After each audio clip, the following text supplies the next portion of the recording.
Bon ben soyons fous. On va voir comment on fait des ombres sous le chien, des fausses ombres. Soit pour le laisser dans le décor ici, soit pour l'emmener vers un autre décor avec ses ombres. Mais alors, il y a quelque chose de sympa que je voudrais vous montrer avant qu'on crée les fausses ombres. C'est la marionnette. Quelqu'un a déjà vu la marionnette ?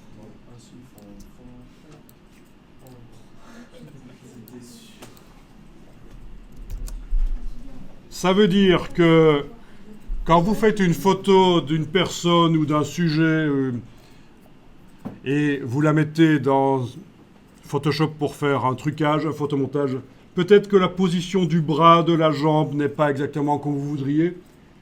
Peut-être que, voilà, il faudrait qu'il soit un peu différent au niveau de son attitude. Vous pouvez modifier ça avec la marionnette. C'est ce qu'on va tester ici.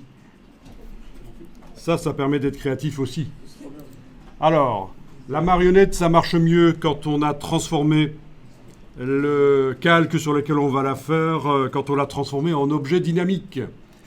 Comme ça, la marionnette reste modifiable autant de fois qu'on veut. Sinon, si on ne transforme pas en objet dynamique, on ne sait l'appliquer qu'une fois et puis après c'est foireux. Il faut tout recommencer à chaque fois qu'on veut modifier la moindre chose sur la marionnette. Donc, moi, ce que je vous conseille de faire, c'est donc à droite du calque du chien ici, c'est de faire un clic droit, convertir en objet dynamique. Vous vous souvenez le principe du calque conteneur? Voilà.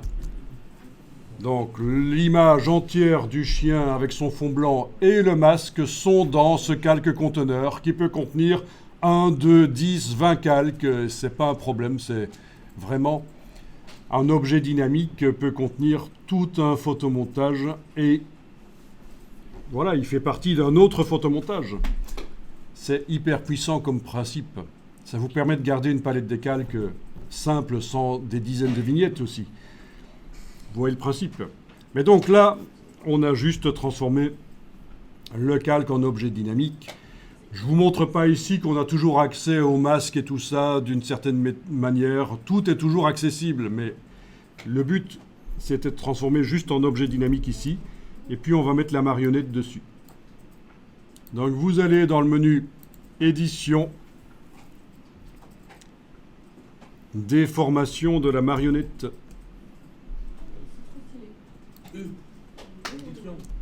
Donc, vous avez un filet,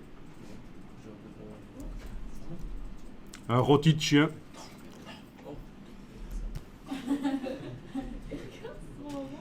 alors le filet, on peut l'enlever de l'affichage éventuellement en décochant afficher filet.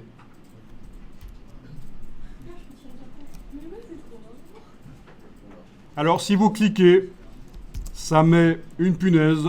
Si vous cliquez encore, ça en met une autre. Pour supprimer une punaise, il faut soit sélectionner l'une ou l'autre et touche suppression sur le clavier.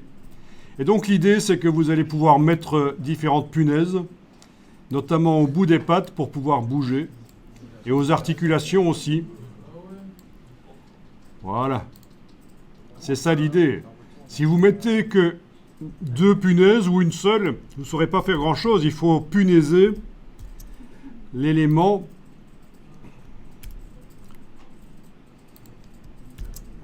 Vous allez très vite comprendre. Ça, c'est amusant. Ça vous permet vraiment de manipuler les choses, voire même de faire des choses complètement stupides, comme un chien à longues pattes.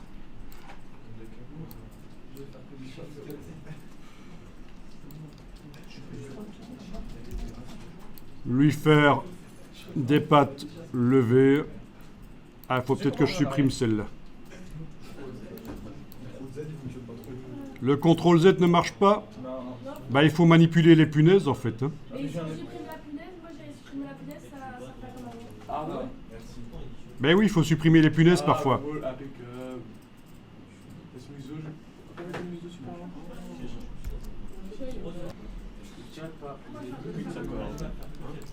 Alors, avec la touche Alt enfoncée, ça fait apparaître ceci. Est-ce que ça marche chez vous comme ça aussi? Parce que ça a un peu changé dans la dernière version de Photoshop.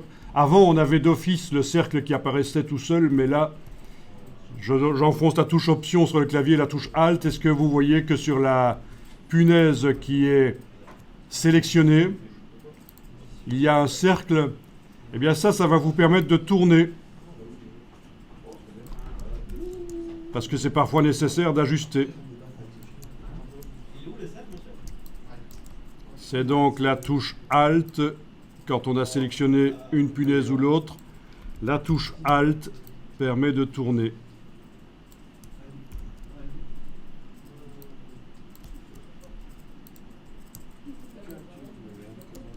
Moi, je suis en train de faire un shine shake.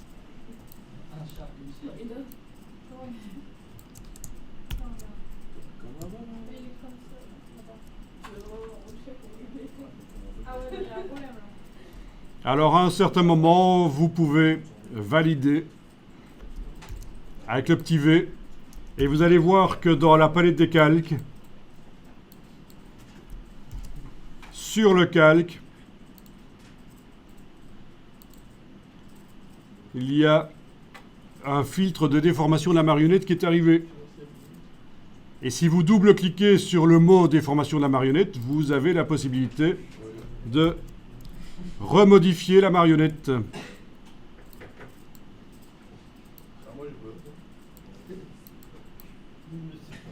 Donc ça suppose que vous avez transformé en objet dynamique le calque avant de mettre la marionnette sur lui.